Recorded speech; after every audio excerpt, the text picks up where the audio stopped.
My name is Marcus Taylor, 34 years old, and I never planned to attend my younger brother Ethan's promotion celebration after years of being labeled the family failure. Despite building the Heritage into a multi-million-dollar company, I kept my success secret, tired of seeking approval from people who called me worthless for following my own path. But everything changed when Ethan's CEO walked into that party, spotted me across the room, and loudly announced, "Well, if it isn't the owner of the Heritage." The shocked silence that followed was worth every year of their disapproval.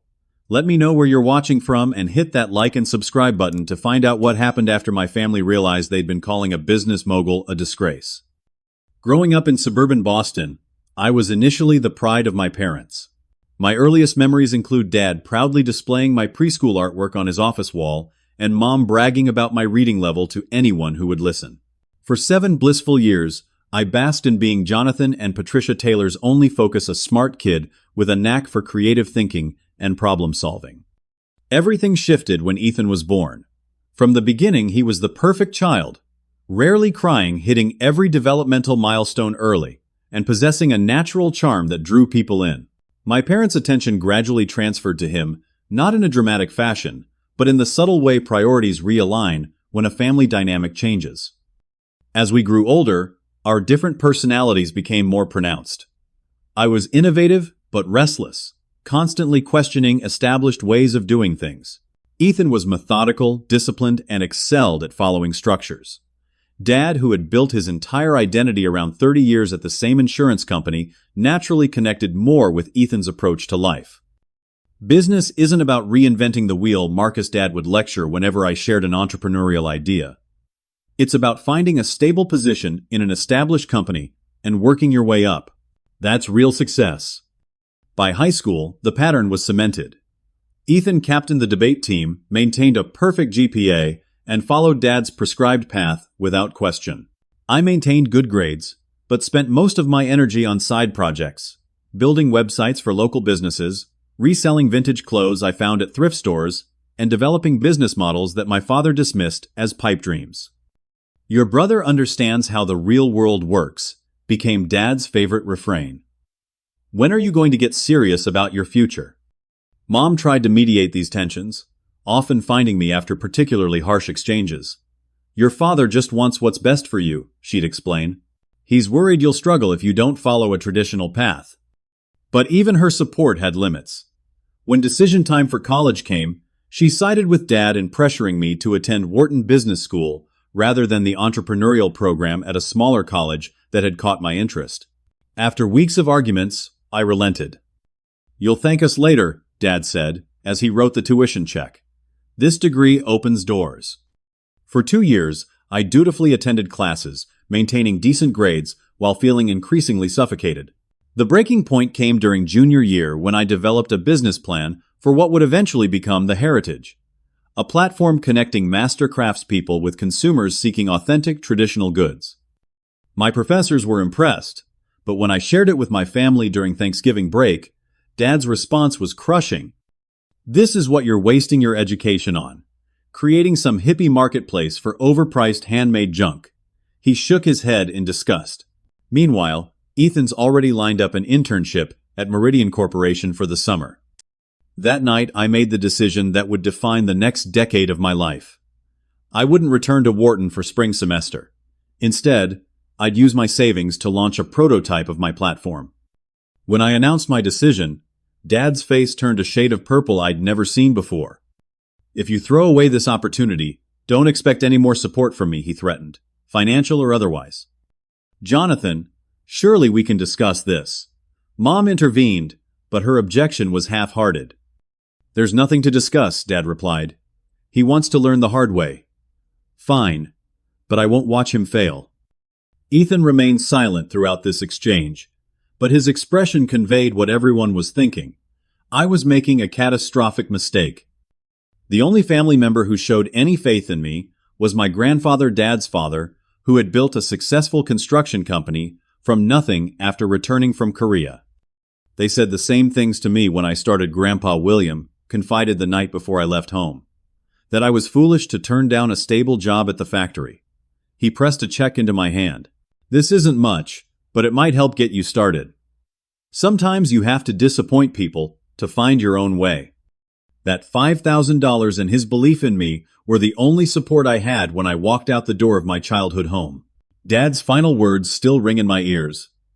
As far as I'm concerned, until you come to your senses, you're no longer my son. I didn't know then that it would be nearly 7 years before I'd set foot in that house again. The first year after leaving Wharton was a brutal education in reality. The $5,000 from Grandpa William disappeared quickly between rent for a tiny studio apartment in Philadelphia and the initial costs of building my platform. Within 3 months, I was working 3 jobs: morning shifts at a coffee shop, evening hours at a restaurant, and weekend gigs moving furniture, just to keep the lights on. My first attempt at the Heritage was a simple website, connecting 10 local artisans with potential customers. The platform was clunky, the marketing non-existent, and the sales disappointing. But each artisan who joined taught me something valuable about their craft and business challenges. The problem isn't that people don't want our products, explained Eleanor, an elderly quilter whose work was breathtaking. It's that they don't understand the value of something made with 60 hours of human attention versus something mass-produced in minutes. This insight became the foundation for my revised business model. Not just connecting makers and buyers, but educating consumers about the value of traditional craftsmanship. I started writing detailed stories about each artisan, explaining their techniques and the cultural significance of their work. 6 months in, I was exhausted, broke, and beginning to question my decision. My parents' prediction of failure loomed large, especially when I'd see social media updates about Ethan's achievements at school. My one attempted call home ended with Dad asking if I was ready to admit my mistake. I wasn't, but I also wasn't sure how much longer I could continue. The turning point came unexpectedly at the restaurant where I waited tables. A regular customer named Jacob Goldstein, who always ordered the same salmon dish and left generous tips, asked about my background after overhearing me discussing website optimization with a coworker. "You know," he said, after I explained my struggling business, "I've been looking for investment opportunities outside traditional markets. Would you have time to show me your platform after your shift?" Jacob turned out to be a semi-retired venture capitalist with a passion for traditional crafts inherited from his woodworker father. After reviewing my business plan and prototype, he offered a deal I couldn't refuse: $75,000 in exchange for 20% equity plus his mentorship. "You've got something here," he said. "Not just a business idea, but a mission. That's worth investing in." With Jacob's investment and guidance, the Heritage transformed rapidly. We rebuilt the platform, created professional photography and video content featuring the artisans, and developed a certification process ensuring authenticity and quality. Within 18 months, we had expanded from 10 local artisans to over 100 craftspeople across 3 states. As the business grew, I made a strategic decision that would shape the next phase of my life. I would operate the Heritage under the professional name MJ rather than Marcus Taylor. Partly this was for privacy, but mostly it was because I wanted to succeed or fail on my own terms without my family's name or connections influencing perceptions. "It's unusual," Jacob advised, "but I understand your reasoning. Just know you'll eventually need to step into the spotlight if the company continues to grow."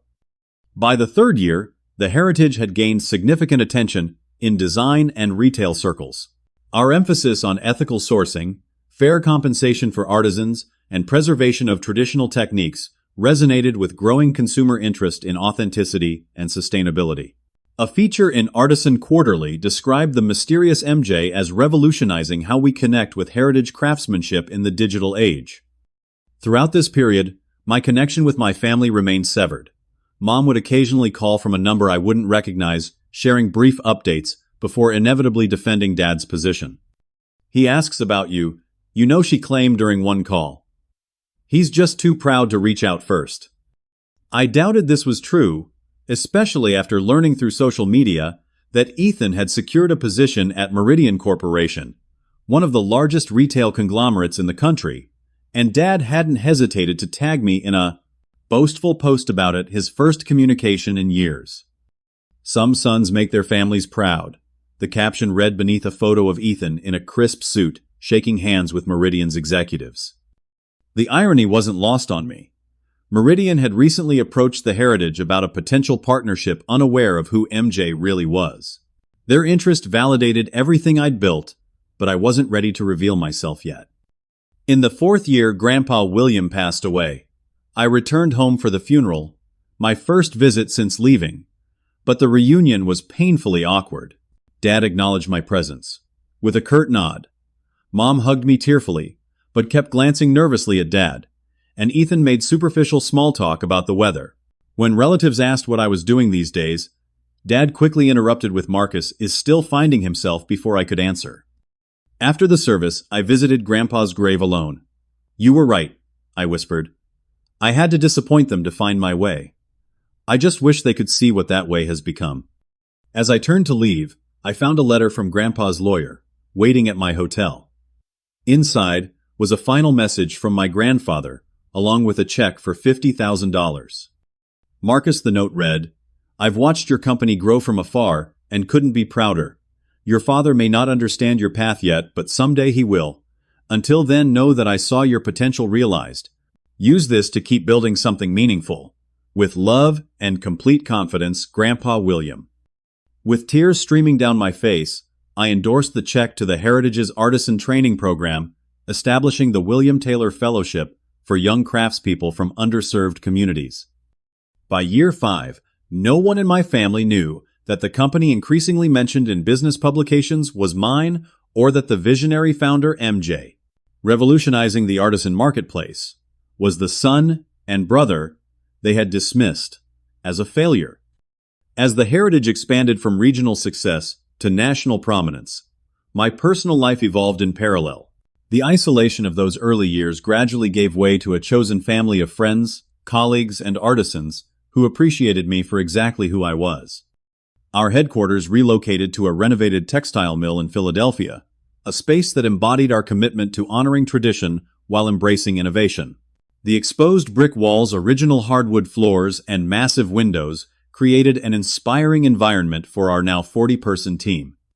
My own office was deliberately modest, furnished with pieces created by heritage artisans, a desk crafted from reclaimed barnwood by an Amish woodworker in Lancaster County, chairs upholstered by a third-generation furniture maker from North Carolina, hand-woven rugs from a women's cooperative in New Mexico. "Your company culture is unlike anything I've seen," remarked Lisa, our newly hired marketing director who had previously worked for several Fortune 500 companies. "Most places just talk about values. You actually live them." This commitment to authenticity extended to how we conducted business. We declined partnerships with companies that didn't align with our ethical standards, even when the financial opportunities were substantial. We established a profit-sharing model that ensured artisans received fair compensation for their work. We created an apprenticeship program to preserve endangered crafting techniques. The business press took notice. Forbes included the Heritage in its company's Redefining American Business list. Fast Company profiled our innovative approach to digital marketplace ethics. Bloomberg discussed the Heritage effect on consumer purchasing habits. Through it all, I maintained my anonymity, giving interviews only via email or through representatives, focusing attention on our artisans rather than myself. This professional success stood in stark contrast to my family relationships, which remained fractured and distant. Mom's occasional calls became a study in what wasn't said. She'd share mundane updates about neighbors or distant relatives, while carefully avoiding any mention of my work or accomplishments. "Ethan's been promoted to senior manager at Meridian," she mentioned during one such call. "Your father took the whole family out to celebrate at the Capitol Grill. It was quite an evening." I murmured appropriate congratulations while not mentioning that the Heritage had just opened our flagship store in Soho, or that our revenue had tripled over the previous fiscal year.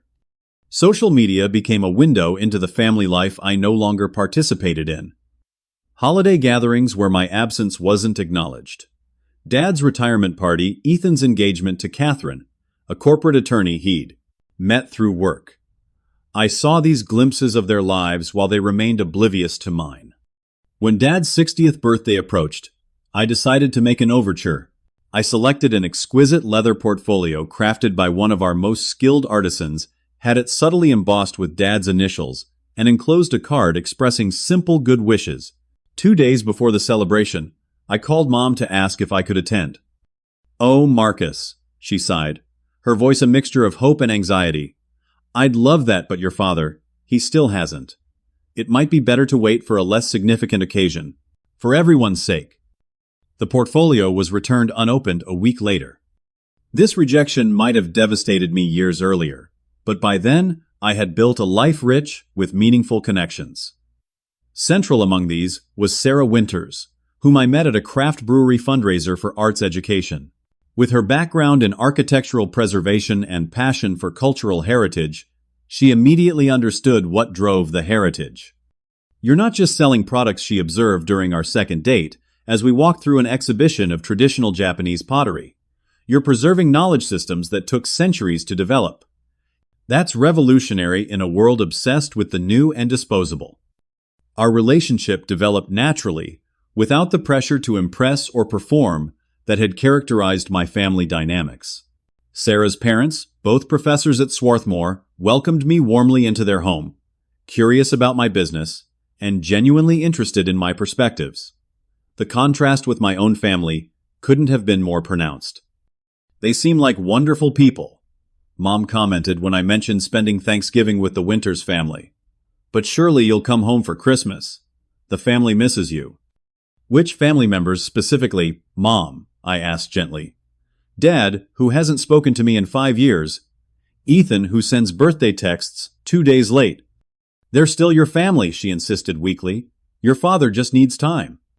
By year 6 of the heritage, we had expanded internationally with offices in London and Tokyo, facilitating partnerships with European and Asian craftspeople.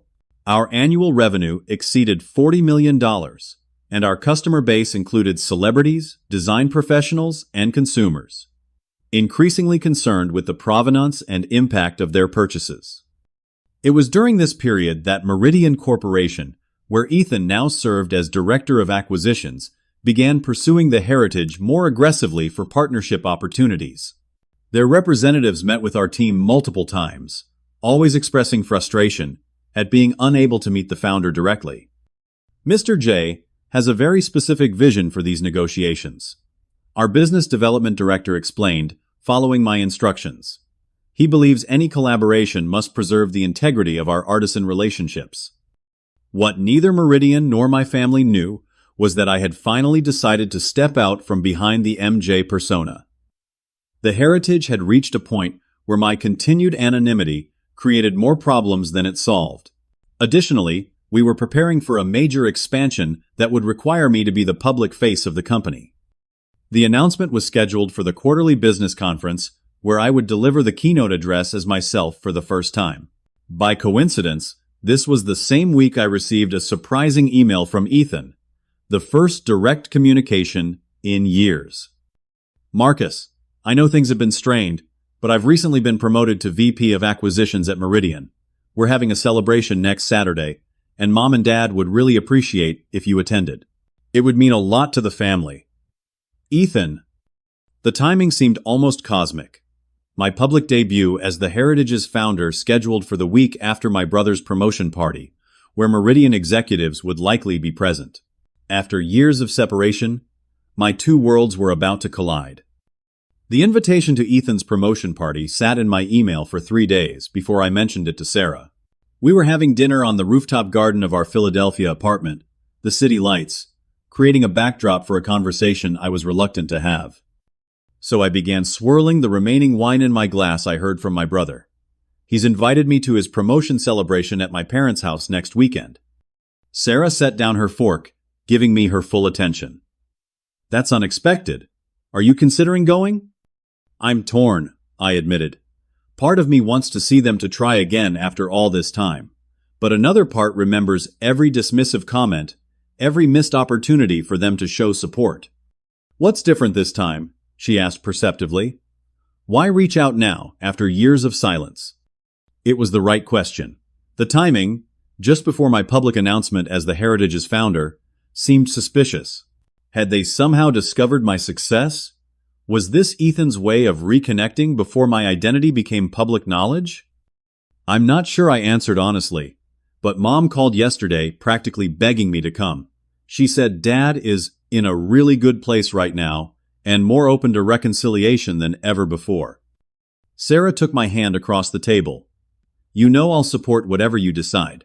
But remember that you don't owe them your presence just because they've suddenly decided you're worth inviting. After much deliberation, I decided to attend, partly out of curiosity, partly from a lingering hope for reconciliation, and partly because I knew Meridian's upper management would likely be there. Richard Townsend, Meridian's CEO, had been personally involved in the partnership discussions with the Heritage. The opportunity to observe him informally before our official meeting the following week was too valuable to pass up. I'd like you to come with me, I told Sarah, not just for moral support, but because you're part of my life now. If we're going to attempt any kind of family reconnection, it should include the person I love. The week before the party was a whirlwind of preparation, both emotional and practical. Our legal team finalized the documents for my public announcement as the Heritage's founder. Our PR department prepared press releases and coordinated with business publications. Meanwhile, I rehearsed responses to the inevitable questions my family would ask about my life. Just remember, Sarah advised as we drove to my parents' suburban Boston home that Saturday evening, their reaction to who you are now says nothing about your worth and everything about their values. The house looked exactly as I remembered, the meticulously maintained colonial with its perfectly trimmed hedges and American flag hanging beside the front door. Walking up that familiar path, I felt a disorienting blend of nostalgia and anxiety. Mom answered the door, her face lighting up with a smile that couldn't quite mask her nervousness. Marcus! And you must be Sarah. Please come in. Everyone's in the backyard. The everyone turned out to be a larger gathering than I'd anticipated. Extended family friends and business associates mingling under white tents set up on the lawn.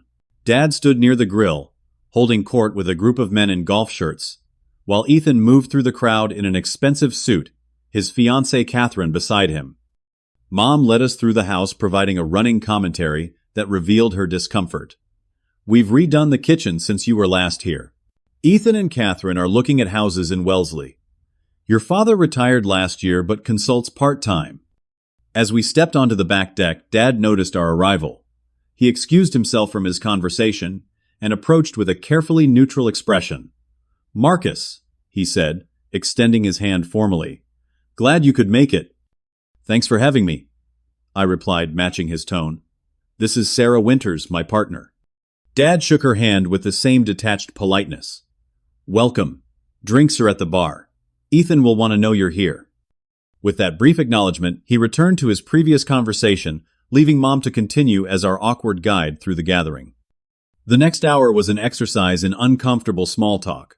Relatives I hadn't seen in years asked vague questions about what I'd been doing, clearly, having been given little information about my life. So, are you still doing that internet thing? Asked Uncle Robert, Dad's brother. Something like that, I replied, not yet ready to reveal the full extent of my work. Ethan tells us you're in retail, contributed Aunt Linda. Any store we might know? Before I could answer, I was saved by Ethan's arrival. He'd filled out since I'd last seen him, his formerly lanky frame now solid and confident in his tailored suit. The Rolex on his wrist and the perfect Windsor knot in his tie completed the image of corporate success. Marcus, he greeted me with a smile that didn't quite reach his eyes. Thanks for coming. And you must be Sarah. He turned to include her. Catherine's been wanting to meet you. She's by the drinks table. As Sarah engaged in conversation with Catherine, Ethan lowered his voice. Look, I know things have been tense with Dad, but try not to bring up any of that business stuff tonight, okay? This is a big moment for me, and the CEO of Meridian is coming later. Congratulations on the promotion I offered, ignoring his directive. VP of Acquisitions sounds impressive. It is, he confirmed without modesty. I'm the youngest VP in company history. Dad's pretty thrilled, as you can imagine. Before I could respond, we were interrupted by the distinctive sound of a knife tapping against glass. Dad stood at the center of the gathering, calling for attention. Everyone, if I could have a moment, he began, his voice carrying across the lawn. We're here to celebrate a significant achievement. Ethan has exemplified everything we've always valued in this family. dedication, perseverance, and the wisdom to follow a proven path to success. As Dad continued extolling Ethan's accomplishments and the Taylor family values of hard work within established systems, I felt a familiar discomfort rising. Some things hadn't changed at all. This promotion, Dad continued, raising his glass, validates what we've always known, that pursuing excellence within respected institutions is the true measure of success. To Ethan, who understood this principle from the beginning and has reaped the rewards of that understanding. The crowd applauded enthusiastically. As they dispersed back to their conversations, I found myself cornered by Dad's former colleagues from the insurance company. "So, Marcus," one of them began with barely disguised condescension. "Still haven't found your way into a proper career, I hear. Such a shame. With your father's connections, you could have been set for life." "I've found my path," I replied diplomatically. "Yes, well contributed." Another, "Not everyone has what it takes for corporate success. Some people are just, dreamers." He said the word as if describing a communicable disease. I excused myself to find Sarah increasingly questioning my decision to attend. Near the bar, I overheard a conversation between two of Dad's friends that made me pause. "Jonathan always said Marcus was the disgrace of the family," one commented, unaware of my proximity. "Threw away an Ivy League education to sell trinkets online, or something equally ridiculous." "Well, you can see why Ethan's the pride and joy," replied his companion. "Harvard MBA VP position at Meridian by 32. Meanwhile, the other one is probably still living in some studio apartment playing businessman." I felt a hand on my arm and turned to find Sarah, her expression conveying that she'd heard everything. "We can leave if you want," she whispered. I was about to agree when a commotion at the entrance to the backyard caught everyone's attention. A tall, distinguished man with silver hair had arrived, accompanied by what appeared to be an assistant carrying a gift bag. "That's Richard Townsend," Ethan announced loudly, moving quickly to greet the newcomer, CEO of Meridian. I didn't think he'd actually come. The crowd parted respectfully as Ethan led Townsend through the gathering. I recognized him immediately from business publications and our company's research into potential partners. What I hadn't anticipated was that he might recognize me. I considered slipping away to avoid the encounter, but it was too late. Townsend was scanning the crowd as Ethan made introductions, and suddenly his eyes locked with mine. His expression shifted from polite interest to shocked recognition. "Well, I'll be damned," he said, interrupting Ethan mid-sentence. He broke away from his host and strode directly toward me, hand extended. "Well, if it isn't the owner of the heritage, MJ himself. What an unexpected pleasure." The backyard fell silent. Every head turned toward me as Townsend pumped my hand enthusiastically. "We've been trying to arrange a proper meeting for months," he continued, oblivious to the tension suddenly filling the air. "Your team is impressively protective of your schedule. I had no idea you were Ethan's brother." This explains so much about his excellent eye for acquisition targets. In that moment, as comprehension dawned on the faces around me, I realized there was no going back. My carefully separated worlds had collided, and the secret success I'd built was now fully exposed to the family that had dismissed my potential for years. Time seemed to suspend in the wake of Townsend's announcement. The background chatter that had filled the backyard ceased, entirely replaced by a silence so complete I could hear the ice shifting in drinks. Every eye was fixed on me, some confused, others disbelieving, and a few beginning to register the implications of what they'd just heard. Dad stood frozen near the grill, the serving tongs he'd been holding, now dangling limply at his side. Mom's hand had risen to cover her mouth in shock. Ethan's expression was the most complex, a rapid cycling between confusion, disbelief, and something that looked unsettlingly like betrayal. "I'm sorry," Townsend said, finally sensing the tension. "Have I said something inappropriate?" "Not at all," I replied, finding my voice. "It's just that my connection to the heritage isn't widely known among my family." This understatement seemed to break the spell. Conversations erupted throughout the gathering, voices, hushed but intense. I could pick out fragments. "The heritage. That company worth millions can't be right," as the information rippled outward. Townsend, unaware of the family dynamics he'd disrupted, continued enthusiastically. Well, they're certainly about to find out.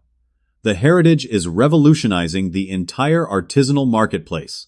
We've been pursuing partnership opportunities for nearly a year now. He turned to address the gathering more broadly effectively, taking over the party with his authoritative presence. For those who aren't familiar, the Heritage is the most innovative platform connecting master craftspeople with consumers in the market today. 47 million in revenue last year, international expansion on 3 continents, and a customer loyalty rate that makes every other retailer green with envy. With each accomplishment he listed, I could see my father's complexion shifting from shocked pale to flushed red. This was everything he had insisted was impossible. Success on my own terms outside the corporate structure he revered, proving the validity of the very path he had ridiculed. We've been trying to get MJ here to agree to a partnership for months. Townsend continued clapping me on the shoulder. Your brother drives a hard bargain, Ethan. Those ethical standards of his are admirable but challenging from an acquisition standpoint. Ethan, who had been pursuing the Heritage as a potential acquisition target without knowing it was my company, looked like he might be ill. I didn't realize. The founder uses initials. We never made the connection. Well, the secret's out now. Townsend laughed. And I must say, entrepreneurship clearly runs in the family, though in different directions. Ethan's corporate acumen and Marcus's innovation. Quite the genetic combination. Sarah appeared at my side, slipping her hand into mine in a gesture of solidarity. She understood better than anyone what this moment meant. The vindication, the complicated emotions, the shifted power dynamic. Mr. Townsend, she said smoothly, I believe you and Marcus have a formal meeting scheduled next week to discuss potential collaborations. Perhaps tonight might be better spent celebrating Ethan's achievement as intended. Townsend nodded appreciatively. Of course, you're absolutely right, miss. Winters, she supplied. Sarah Winters, architectural preservationist, and Marcus's partner. Delighted, he replied. And yes, business can certainly wait. Though I must say, he added, turning back to me, your perspective on traditional craftsmanship aligns remarkably with some initiatives we've been considering at Meridian. I look forward to our discussion on Thursday. With that, he allowed Ethan to lead him toward the bar, though he glanced back at me several times with undisguised interest. As soon as Townsend was out of earshot, relatives descended on me from all directions, their earlier dismissiveness replaced by eager curiosity. Uncle Robert, who had barely acknowledged me earlier, was suddenly at my elbow. The Heritage. Of course, I use your platform all the time. Just bought a handcrafted leather portfolio last month. Had no idea that was your company, Marcus. Why keep it such a secret from family? Before I could answer, Aunt Linda pushed forward. You must come to our lake house this summer. We'd love to hear all about your business journey. So inspiring for the younger cousins. The transformation was both vindicating and disturbing. These were the same people who had been calling me a disgrace not 30 minutes earlier, now scrambling to associate themselves with my success. Sarah's grip on my hand tightened, grounding me amid the sudden onslaught of attention. Across the yard, I could see Mom making her way toward us, her expression a mixture of confusion and hope. But it was Dad who reached us first, his face now composed into a careful neutrality that didn't quite mask the calculation behind his eyes. Marcus, he said, his voice forcibly casual, you never mentioned the scale of your project. The Heritage, you called it. Sounds like you've done quite well for yourself. The understatement was almost laughable. It's been a challenging journey, I replied evenly. But yes, we've found our market. Well, he continued, as if we were discussing nothing more significant than a hobby we should sit down sometime soon. Catch up properly. I'd be interested to hear the details.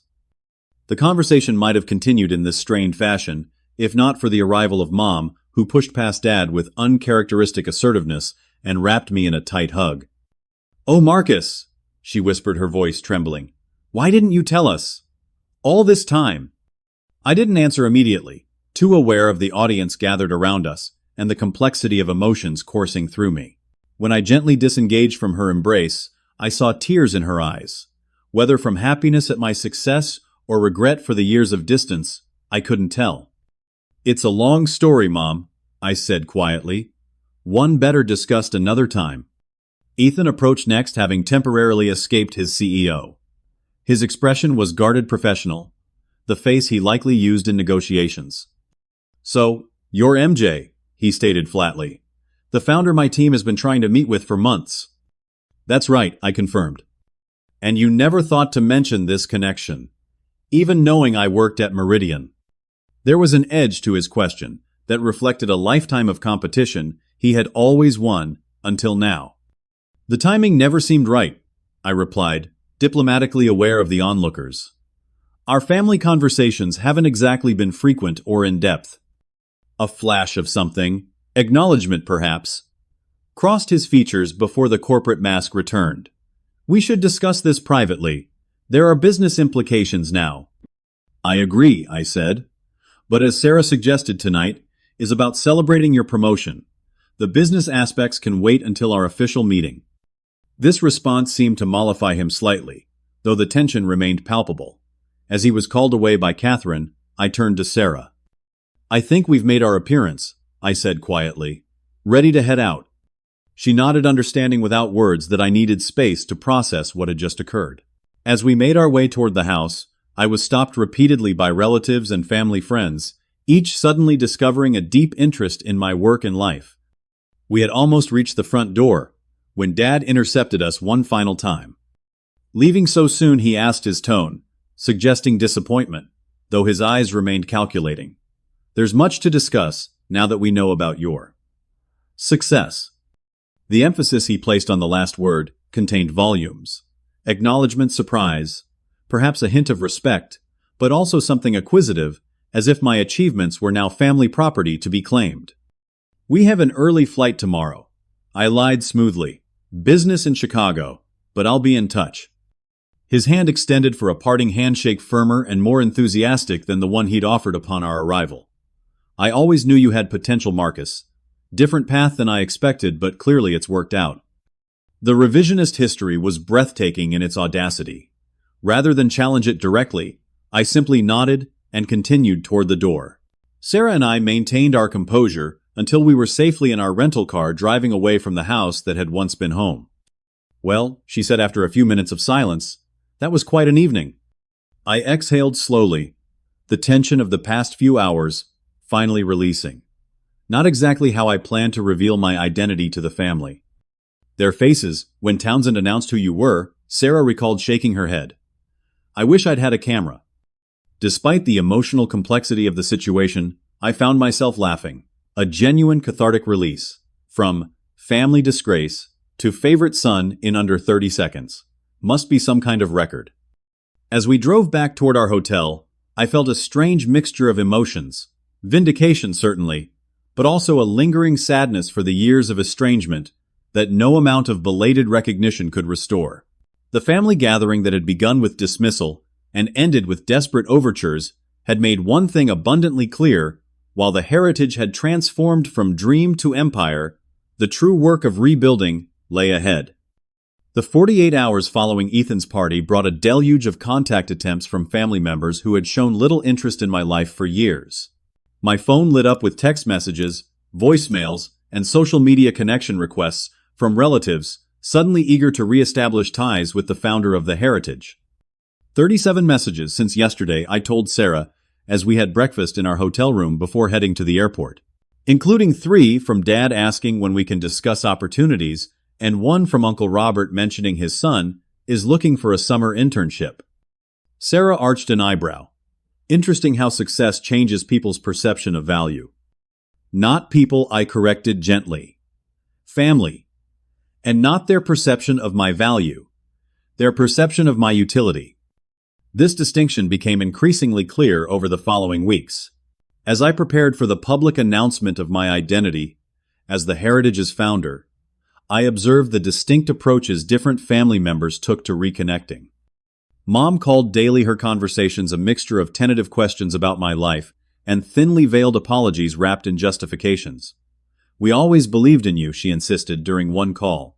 "We just worried about the practical aspects of your choices.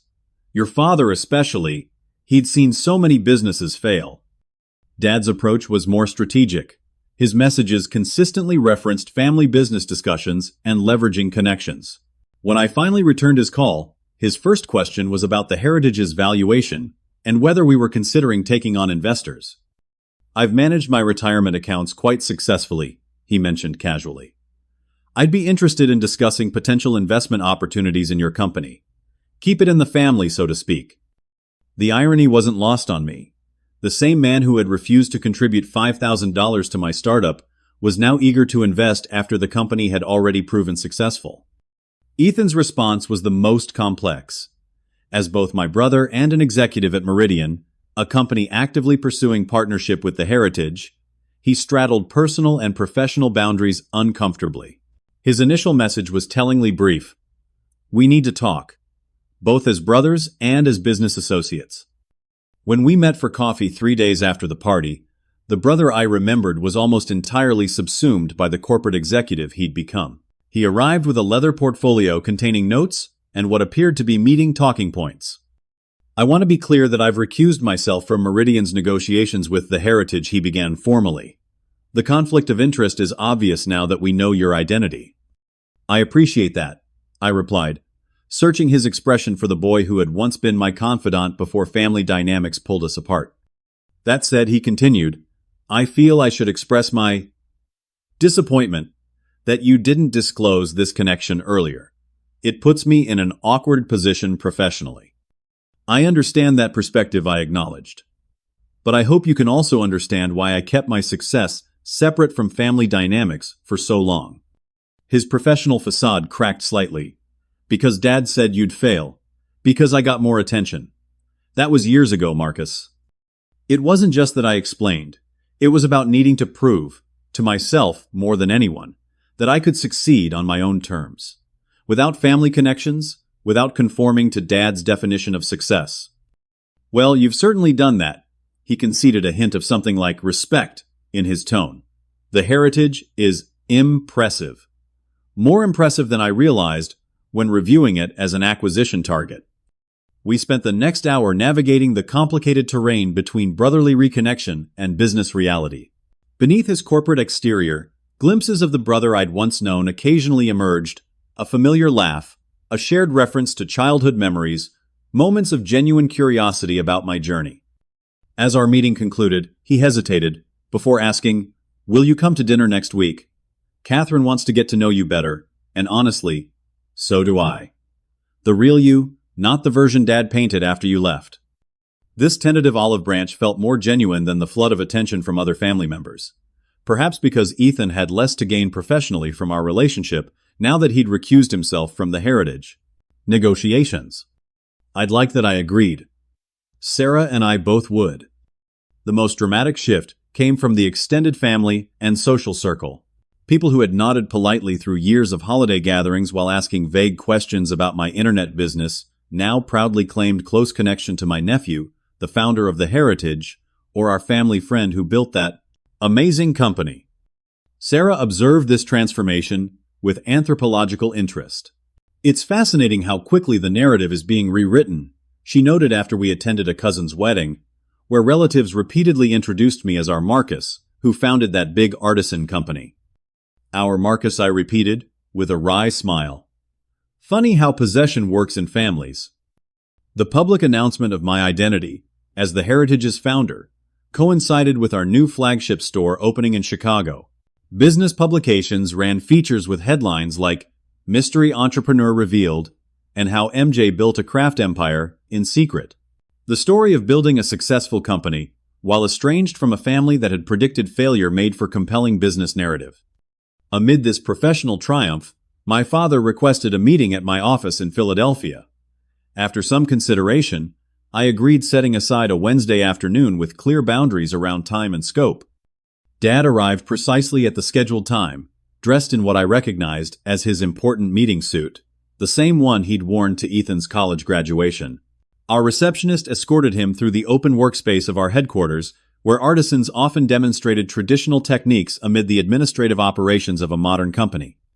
Watching him take in the scale of what I'd built, the bustling office, the prestigious industry awards displayed modestly in glass cases, the wall featuring photos of our global artisan partners, I saw a shifting calculation behind his eyes. "Quite an operation you have here," he commented, as I led him into my office. "Different than I imagined." "What did you imagine?" I asked, genuinely curious. He gestured vaguely. "Something smaller. More. Hobbyist." The description would have stung years ago. Now it simply revealed how little he had understood about my vision from the beginning. The Heritage employs over 200 people directly, I explained, and supports the livelihoods of more than 1,500 artisans globally. We're projecting $60 million in revenue this year. Dad nodded, absorbing these figures with visible reassessment. Impressive numbers. Very impressive. As we settled into the conversation, his purpose gradually emerged between comments about the office decor and questions about our business model. He wanted in. Not just as a potential investor, but as a retroactive advisor, claiming partial credit for my success. "I've been thinking about our past discussions," he said carefully. "How my pushing back on your ideas might have actually strengthened your resolve, in a way that challenging environment helped forge your determination. The reframing was so transparent I might have laughed if it weren't so sad." "Is that how you see it?" I asked neutrally. "Well, success often comes from overcoming obstacles," he continued. "And while I may have expressed skepticism about your path, perhaps, that served as motivation." I allowed the silence to stretch uncomfortably before responding. "Dad, I built this company despite your discouragement, not because of it. Grandpa William's belief in me did more for my success than your opposition ever could." His expression tightened at the mention of his father. "William always did have unconventional ideas about business." "His unconventional ideas helped me create something meaningful," I replied. "Something that preserves traditional craftsmanship while creating sustainable livelihoods for artisans who might otherwise abandon their skills." For a moment, I thought I glimpsed genuine curiosity in his expression, a flash of interest in the actual mission of the Heritage rather than just its financial success. But it vanished quickly, replaced by the calculating look I'd come to recognize. "Well, the important thing is that you've proven yourself," he said briskly, "and now we can discuss how to move forward as a family. I have some thoughts about potential synergies between your company and some of my business contacts." The presumption that my success now entitled him to business involvement was breathtaking. Before I could formulate a response, Sarah knocked and entered with perfect timing. We had arranged this interruption in advance to provide a natural endpoint if needed. "I'm sorry to interrupt," she said smoothly, "but your call with the Tokyo office is in 5 minutes. They're already on the line." Dad stood, taking the hint. "We'll continue this discussion soon. I've drafted some thoughts on potential family involvement that I'd like to share with you." As he left escorted by Sarah, I remained at my desk, contemplating the complex emotions the meeting had stirred. The father who had once declared me no longer his son for pursuing my own path was now eager to claim connection to that very success. The validation I had once desperately craved now felt hollow in the face of such transparent opportunism. When Sarah returned, she found me staring out the window at the Philadelphia skyline. "How did it go?" she asked, perching on the edge of my desk. "About as expected," I replied. "He's rewriting history to cast himself as the tough love mentor who pushed me toward success rather than the parent who rejected me for not following his preferred path." Sarah nodded thoughtfully. "People rarely can admit they were completely wrong. They need to salvage some role for themselves in the narrative. The question is, I mused, what role am I willing to give him, to give any of them, in my life going forward? It was a question that would require careful consideration as I navigated this new terrain where family relationships were suddenly tangled with business interests, where long-held resentments collided with practical considerations, and where the power dynamic that had defined my childhood had been irrevocably altered by success. 3 weeks after the dramatic revelation at Ethan's party, I invited my father to tour the Heritage's flagship store and headquarters in Philadelphia. Unlike our previous meeting in my office, this would be a comprehensive look at what I had built. Not just the business metrics that impressed him, but the philosophy and values that had guided my journey. The tour began in our artisan demonstration space, where master craftspeople regularly worked and taught traditional techniques. That day, Eleanor, the quilter whose insights had helped shape our earliest business model, was creating an intricate pattern using methods passed down through generations of her family. Each piece takes approximately 300 hours to complete, I explained, as Dad watched her hands move with practiced precision. Eleanor's family has been creating these quilts since the 1852nd, but before joining the Heritage, she was considering abandoning the craft because she couldn't make a living wage. Fascinating historical value, Dad commented, still viewing everything through a pragmatic lens. I imagine these pieces command premium prices. They do, I acknowledged. But more importantly, Eleanor now trains apprentices, ensuring these techniques won't be lost. That preservation of cultural knowledge is as valuable as the financial aspect. As we moved through the building, I introduced Dad to team members who represented the heart of our operation, the customer experience specialists, who educated buyers about craftsmanship, the technology developers who had built our platform, the logistics experts who ensured safe shipping of delicate handmade items worldwide. In the photography studio where artisans' stories were captured to accompany their work, Dad paused before a wall, displaying portraits of heritage craftspeople from around the world. I didn't realize the international scope, he admitted, studying the faces of woodcarvers from Japan, weavers from Peru, metalsmiths from Turkey. How do you manage quality control across such diverse traditions? We don't impose standardization, I explained. Each tradition has its own measures of excellence developed over centuries. Our role is to understand and communicate those standards, not homogenize them. For the first time, I detected genuine curiosity rather than calculation in his questions. As we continued through departments handling everything from marketing to artisan support services, he began asking about the challenges I'd faced, the mistakes I'd made, the lessons I'd learned. Our final stop was the small museum space we maintained, showcasing the history of crafts we represented and educating visitors about endangered techniques. Here in a quiet corner hung a photograph of Grandpa William in his workshop, alongside the handcrafted chair he'd created that had first sparked my interest in traditional craftsmanship. Dad stopped abruptly before the image of his father. "I didn't know you had this," he said quietly. "Grandpa gave me that chair when I was 10, I reminded him.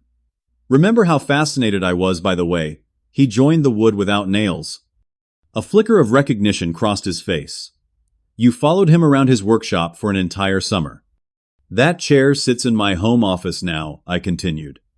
It was the first piece in what became the Heritage Collection, items that tell stories about human skill and cultural continuity.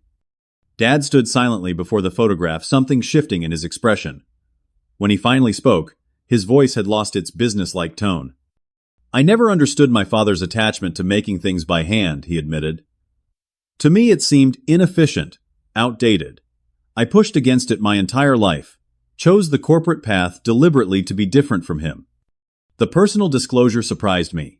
In all our years, he had rarely spoken about his relationship with Grandpa William. And then you came along, he continued with the same fascination, the same appreciation for craft that he had. I thought I was protecting you from disappointment by pushing you toward a more conventional path. I never needed protection from my passion, I said gently. I needed support to pursue it. He nodded slowly. I see that now. Too late perhaps, but I do see it. We made our way to a small conference room where Sarah had arranged lunch. As we settled at the table, Dad seemed to be gathering his thoughts, his usual confident demeanor, replaced by something more reflective. I owe you an apology, Marcus. He finally said the words clearly difficult for him, not just for doubting your business acumen, but for making my approval conditional on you following my prescribed path. The acknowledgement, the first real one, after weeks of family members attempting to reinsert themselves into my life, caught me off guard. I had prepared for continued justifications or subtle manipulations, not this moment of genuine accountability. What changed your perspective? I asked, curious about the catalyst for this shift. He gestured around us. Seeing all this, understanding that you didn't just build a successful company, you created something meaningful, something with purpose beyond profit. He paused. And perhaps speaking with your mother, who has been quite persistent in pointing out the damage our estrangement has caused. I smiled slightly at the mention of Mom's intervention. Her attempts at reconciliation, while sometimes awkward, had been the most genuine of any family member's blank. "I don't expect things to magically repair themselves," Dad continued. "Too much time has passed, too many harsh words exchanged, but I would like the opportunity to get to know the man you've become, if you're willing." This opening, humble and without expectation, was perhaps the most his pride would allow. And in that moment I realized that my own healing wasn't dependent on grand gestures or complete transformation from my father. It required only this acknowledgement of the past and willingness to build something new from the present. "I'd like that," I replied simply, "with some boundaries in place?" "Boundaries," he questioned. "The heritage remains my professional domain," I clarified. "Our relationship needs to develop personally, not as a business connection." He nodded slowly, accepting this limitation with better grace than I had anticipated. "That's fair. More than fair given the circumstances." In the months that followed, our family relationships began a careful reconstruction. Mom embraced the opportunity wholeheartedly, eager to make up for lost time. Her genuine interest in my life and work, beyond the success and acclaim, demonstrated a desire for authentic reconnection. Ethan and I developed a new dynamic as brothers who had pursued different definitions of success. Our childhood competition gradually gave way to mutual respect for our distinct paths. He remained at Meridian, but began exploring ways to incorporate more sustainability and craftsmanship values into their corporate practices. "Your perspective has changed how I approach acquisition targets," he admitted during one of our now regular dinners. "I'm looking beyond quarterly projections to consider cultural impact and long-term value." The extended family's approach to me remained largely transactional. Connections maintained primarily for the prestige of association with the heritage. I accepted these relationships for what they were, neither investing emotional energy in deepening them, nor entirely cutting them off. Dad's journey proved the most surprising. After our headquarters tour, he began reading extensively about traditional craftsmanship and its cultural significance. During one visit to my home, he spent hours examining Grandpa William's chair, asking detailed questions about the joinery techniques and wood selection. "I never took the time to understand my father's work while he was alive," he confessed. "Perhaps I can begin to appreciate it through your eyes." 6 months after the revelation at Ethan's party, the Heritage launched a new initiative, the William Taylor Craftsmanship School, providing training in endangered techniques to new generations of artisans. At the opening ceremony, Dad stood quietly in the background watching, as I explained the program's mission to preserve and evolve traditional knowledge. Afterward, he approached with uncharacteristic hesitation. "He would have been proud," he said simply, "not just of your business success, but of this, ensuring these skills continue."